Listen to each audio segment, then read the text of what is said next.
सबसे पहले भगवान भोलेनाथ के चरणों में प्रणाम करती हूँ, मेरा प्रणाम स्वीकार हो। आदिशक्ति माँ भवानी गौरा के चरणों में प्रणाम करती हूँ, मेरा प्रणाम स्वीकार हो। सभी देवी देवताओं के चरणों में प्रणाम करती हूँ, मेरा प्रणाम स्वीकार हो। आप सभी गुरु भाई, गुरु बहनों के चरणों में प्रणाम करती हूँ, मेरा प्रणाम स्वीकार हो। गुरु भाई, गुरु बहनों, आप लोगों के साथ से, आप लोगों के सपोर्ट से महादेव की कथा और श्री शिष्यों तक पहुंच, तो आप लोगों से हाथ जोड़ के निवेदन है कि आप लोग कथा को ज्यादा से ज्यादा शेयर करिए, ताकि नीलम दीदी, हरिंदर भैया जो सोचे थे, जिस सपने को देखे थे, उस सपने में हम लोग एक कदम उनका साथ आगे बढ़ाएं। वो हम लोगों के बीच तो नहीं है, बाकी उनका अंश हम लोगों में समाहित है। इसलिए समाहित है कि उन्होंने बताया कि शिव को गुरु बनाओ, 3 सूत्रों का पालन करो। तो आज उनकी एक ऐसी धरोहर को हम लोग लेके चल रहे हैं, हमारी पीढ़ी दर पीढ़ी इसको लेके चलने वाली है। बहुत से ऋषि मुनि आए, बहुत से ज्ञानी पुरुष आए, बहुत लोगों ने शिव को गुरु बनाया, बाकी किसी ने ये नहीं बताया कि शिव को गुरु सब बनाओ। पर हमारे बीच हमारे गुरु भैया हरिंदर भैया आए, शक्ति स्वरूपा नीलम दीदी आई, इन्होंने जन जन लोगों को जा जाके बताया कि शिव को गुरु बनाया जाए।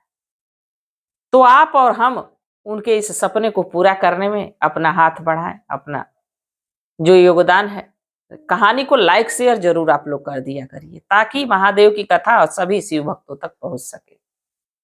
अगर जो आप लोग चैनल पे नए हैं तो चैनल को सब्सक्राइब कर लीजिए, ताकि जो भी वीडियो पड़े, जो कथा पड़े, वो आप लोगों तक आसानी से पहुंच जाए।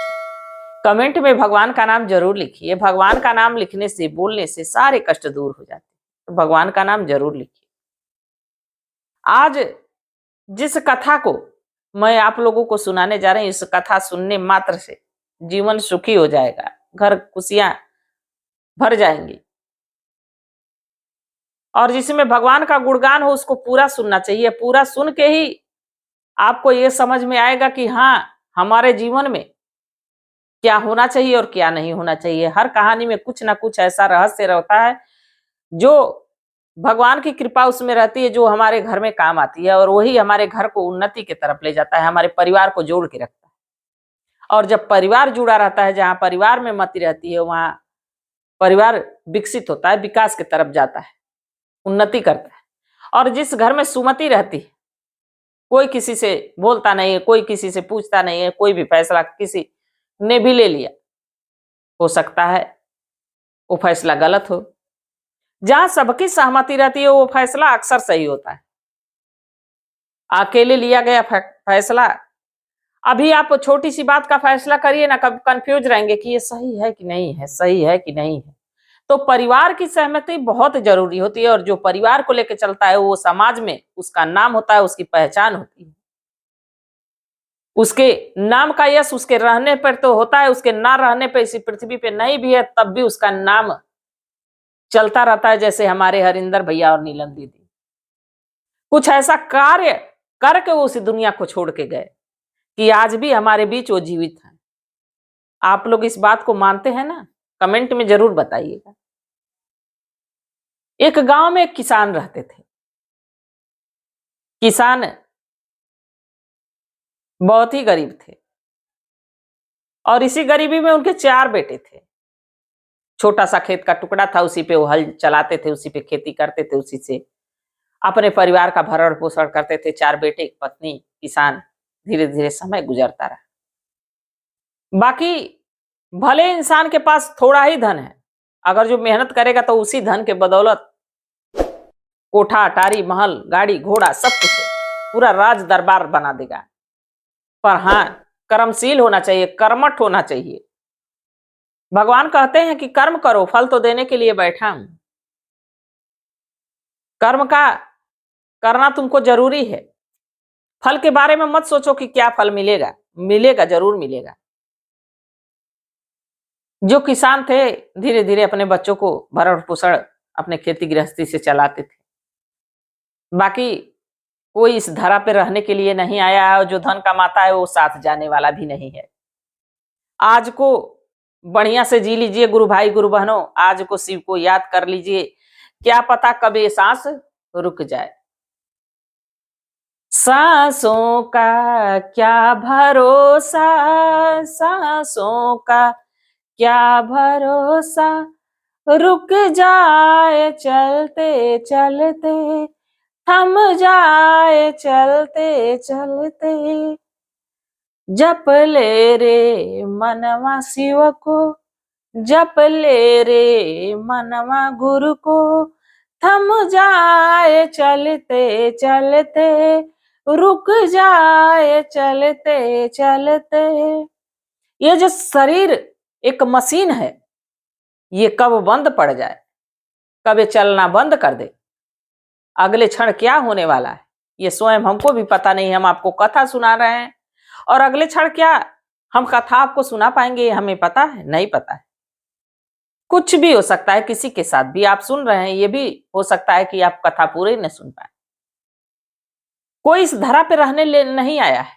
बाकी जितना समय बचा है, जब से यह ज्ञान हो जाए कि हमारा समय बहुत बहुमूल्य है, एक एक पल जो गुजर रहा है वो फिर वापस नहीं आने वाला है, उसको ऐसा जी लीजिए, उसको ऐसा बना दीजिए कि ना रहने पे भी वो पल सब याद करे।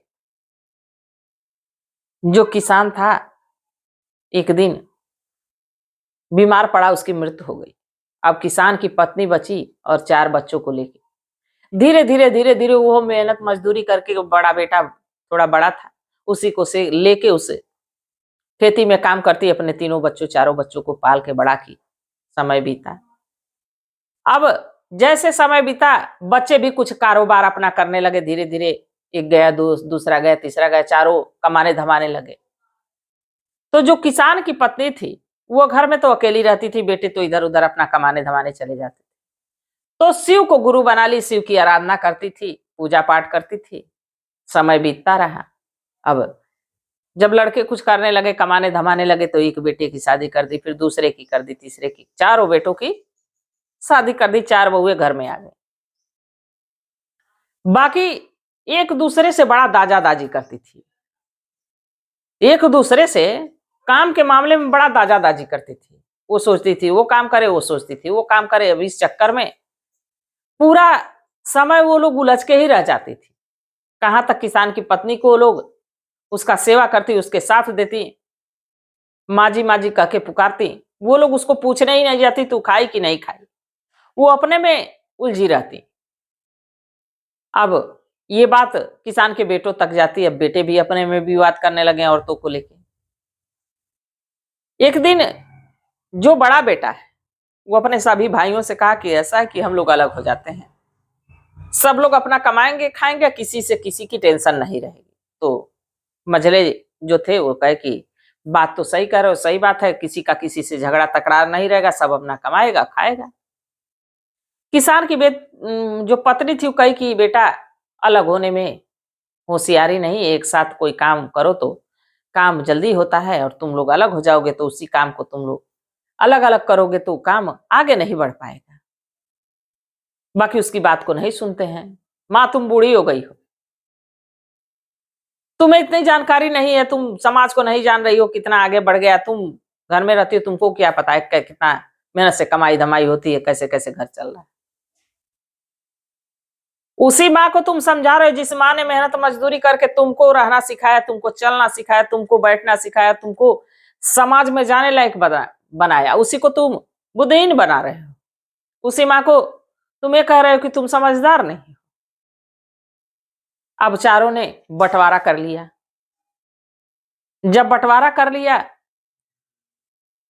तो बड़ा बेटा कहा ऐसा कि सारी चीजें तो बट गई, माँ बची।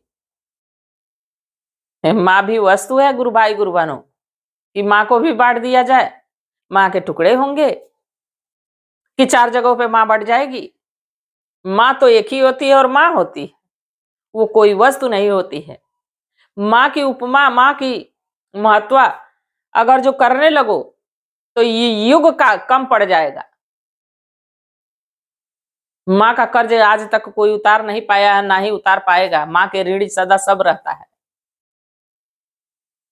धीरे धीरे धीरे धीरे समय बीता। अब वो लोग कहने लगे कि माँ अब सबके साथ 2-2 महीने रहेगी। बड़ा बेटा कहा माँ सबके साथ 2-2 महीने रहेगी माँ। तो जो सबसे छोटा बेटा था वो कम कमाता था, मेहनत मजदूरी का काम करता था, अपनी पत्नी उसकी थी। कहा ऐसा है, तुम लोग ठीक-ठाक कमाते हो, अपना परिवार देखो। हम भले कम ही कमाते हैं, हमारी पत्नी घर में अकेले रहेगी। ऐसा है कि माँ को हमें दे दो, हम माँ को अपने लेके रहना चाहते हैं। हम माँ को 2-2 महीने के लिए नहीं लेना चाहते, हम माँ को सदा लिए रहना चाहते हैं। तो जो 3 बहुएँ थी कहीं भला छूटी, बुढ़िया से पाल्ला छूटा, ले जाए। वो लोग तुरंत हाँ, हाँ, ठीक, ठीक, ठीक कह रहे हो, ले जाओ, ले जाओ। सही कह रहे हो, तुम सबसे छोटे हो, माँ का सबसे ज़्यादा अधिकार तुम्हारे पे ही है और तुम्हारा अधिकार माँ पे है। ऐसा है तुम माँ को ले लो, माँ को लेके तुम खुश हो तो हम लोग चाहते हैं हमारा छोटा भाई खुश रहे। अरे अपना ज़िम्मेदारियों से तुम मुक्त हो रहे हो, कह रहे हो कि हम चाहते हैं छोटा भाई हमारा खुश रहे। अरे छोटे भाई का इतना ख्याल था, तो कुछ दिन छोटे भाई के साथ रहते। अब माँ अपने छोटे बेटे के साथ रहने लगी, धीरे-धीरे समय बीतने लगा। वो लोग तो अपना कमाने खाने में मौज मस्ती में परेशान है, सब अपने-अपने परिवार में परेशान है। कोई माँ को नहीं पूछने जाता, माँ ने तुमने खाया? माँ दवा खाई? माँ तुम ठीक हो? किसी ने नहीं पूछा। बाकी छोटा बेटा एक मजदूरी का काम करता था, बाकी सुबह माँ के साथ ही भोजन करके निकलता था और शाम को आता था तो माँ तुम दिन में कुछ खाई पी हो, ठीक-ठाक हो? चलो माँ भोजन कर लिया जाए। उसकी पत्नी भी बड़ी सज्जन थी और सुशील थी। एक दिन वो जो किसान का छोटा बेटा सोया तो उसके स्वप्न में एक महात्मा जी आए। महात्मा जी स्वप्न में कह रहे हैं कि देखो, एक जगह बहुत ही बड़ा खजाना है, कहो तो उस खजाने का मार्ग तुमको बता दें। खजाना मिल जाएगा तो तुम्हारा जीवन उद्धार हो जाएगा। तो उस सपन में ही वो किसान का छोटा बेटा महात्मा जी से पूछता है कि इस धन से क्या हमारा परिवार संपन्न सुखी हो जाएगा? कहते हैं नहीं, ये धन पाने के बाद और तुम्हारे घर में अनैतिकता बहुत दुराचार होने लगे। कहा इस धन का कोई जरूरत नहीं। स्वप्न में ही मना कर दिया कि नहीं, धन की कोई जरूरत नहीं। नींद खुली, ये स्वप्न वाली बात अपनी पत्नी को बताया। पत्नी कही कि अरे फूटे कर्म हमारे, कम से कम महात्मा जी धन का रास्ता बता रहे थे, खजाने का रास्ता बता रहे थे तो पूछ लेना चाहिए था। कहा अरे पागल हो, महात्मा जी बताए उस धन को आने के बाद हमारे घर में विवाद होगा, बहुत से बखेड़े खड़े हो जाएंगे, उस धन को लेने से क्या फायदा, अभी सुखी जीवन चल रहा है, माँ है तुम हो, बड़ा खुशहाल है, नमक रोटी मिल रहा है, हम लोग सुखी हैं। धीरे धीरे समय बीतने लगा और इधर किसान की जो पत्नी थी वो महादेव को एक पल के लिए भी भूलती नहीं थी, नमः शिवाय में जप में लगी रहती। धीरे धीरे समय बीता। एक दिन फिर स्वप्न में वही महात्मा जी उस किसान के बेटे के स्वप्न में आए, कहे ऐसा है कि एक जगह जमीन में गड़ा हुआ एक सोने का मटका है, उस मटके में ढेर सारा धन बंद है, कहो तो उसका रास्ता बता दें। तो किसान का बेटा स्वप्न में ही पूछ रहा है कि महात्मा जी क्या उस घड़े का धन मिलने से हमारा घर जो सुख समृद्धि के तरफ जाएगा? महात्मा जी कहते हैं नहीं, जहां इतना धन आ जाता है वहां सुख समृद्धि कहाँ रहती है, वहां तो धन की पाने की चाह रहती है, वो सब कुछ एक दूसरे को देख के और जलनशीलता हो जाती है, विकास तो नहीं होगा, हाँ खींचातानी जरूर मच जाएगी। कहा नहीं नहीं भगवान है महात्मा जी, ऐसे धन की जरूरत नहीं है हमें कि हमारे परिवार में और खींचा खींची लग जाए ना। स्वप्न में ही मना कर दिया। फिर सुबह हुआ, स्वप्न टूटा, अपनी पत्नी को बताया, देखो भाग्यवान, आज फिर सपना आया था। महात्मा जी कहे जमीन में घड़ा एक सोने का मटका है, उसमें ढेरों धन है। तो कही अरे रास्ता पूछ लेना चाहिए था। वो कहा अरे भाग्यवान, रास्ता मैं पूछता तब कि जब उससे हमको फायदा होता, हमारा परिवार और खींचातानी में मच जाएगा और हमारा परिवार परेशान हो जाएगा, ऐसे धन को क्या लेने से फायदा, मैंने मना कर दिया। उसकी पत्नी माथा पकड़ के बैठ गई कि यहाँ किसी को धन नसीब नहीं हो रहा है, इनको बार बार सपना आ रहा है धन के लिए, ये मना कर रहे हैं, हमको तो आता तो हम तो खजाने का रास्ता पूछ लेते। किसान का बेटा अपनी पत्नी को जोर से डांटा, तुम ज्यादा धन के चक्कर में मत पड़ा करो, तुम्हारा धन तो मैं ही हूं, माँ है हमारी, और माँ का आशीर्वाद से बड़ा धन कुछ हो ही नहीं सकता। माँ हमको इतना धन दे रही, इतना आशीर्वाद दे रही कि उसी के आशीर्वाद से तो हम सुखी हैं, हम दो एक दूसरे से इतना प्रेम करते हैं। अपनी पत्नी को समझाया, अब समझा के चला गया मेहनत मजदूरी अपना करने। धीरे धीरे समय बीत रहा था। एक दिन फिर उसको स्वप्न आया, महात्मा जी वही बिल्कुल श्वेत श्वेत, एकदम सफेद सफेद दाढ़ी, सफेद बाल, सफेद कपड़े पहने हुए, हाथ में कमंडल।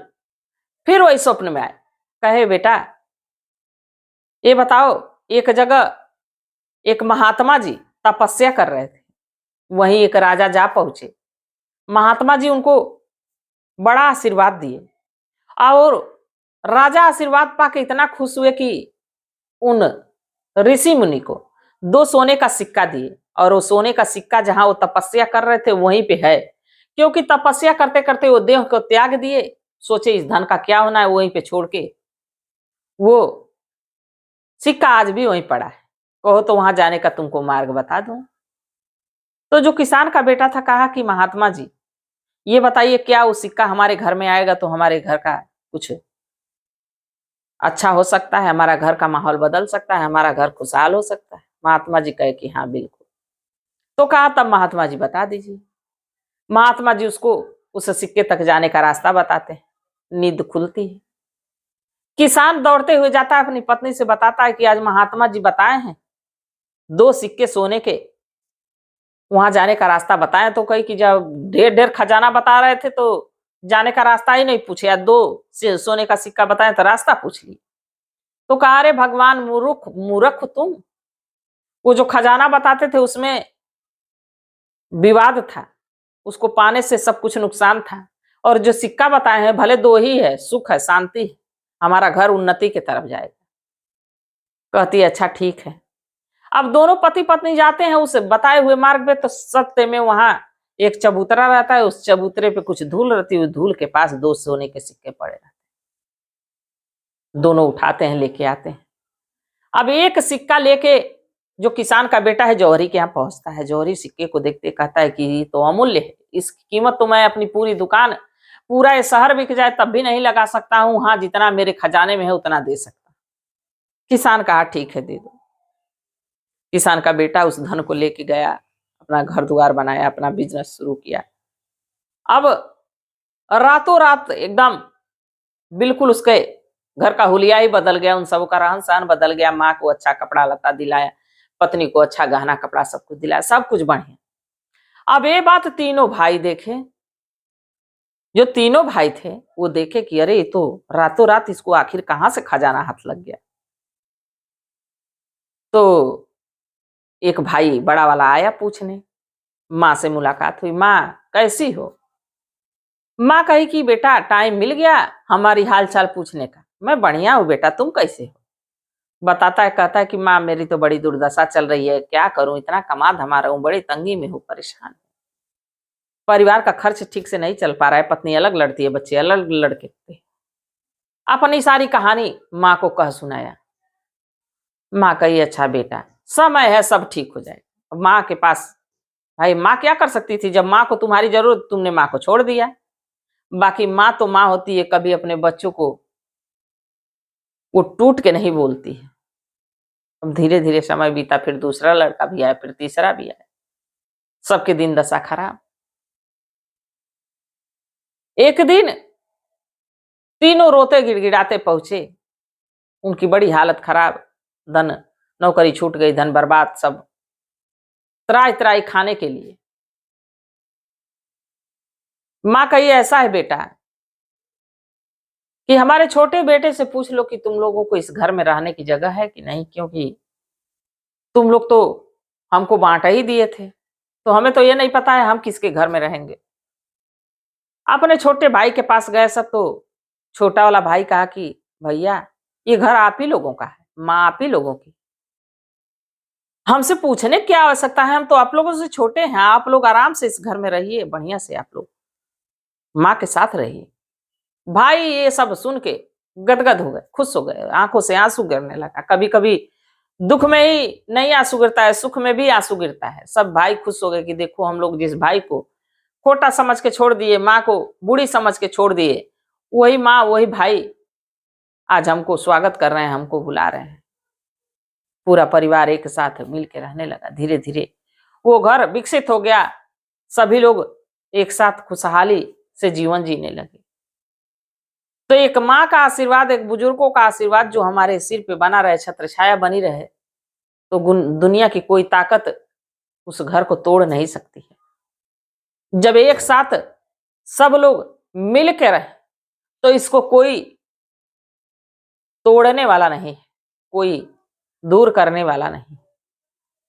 तो गुरु भाई गुरु बहनों, आप लोगों को कथा कैसी लगी जरूर बताइएगा। मैं भी महादेव से यही प्रार्थना करती हूँ कि हे भोलेनाथ, हे शिव गुरु, सभी गुरु भाई सभी गुरु बहनों पे अपनी दया दृष्टि बनाए रखिएगा, इसी कामना के साथ।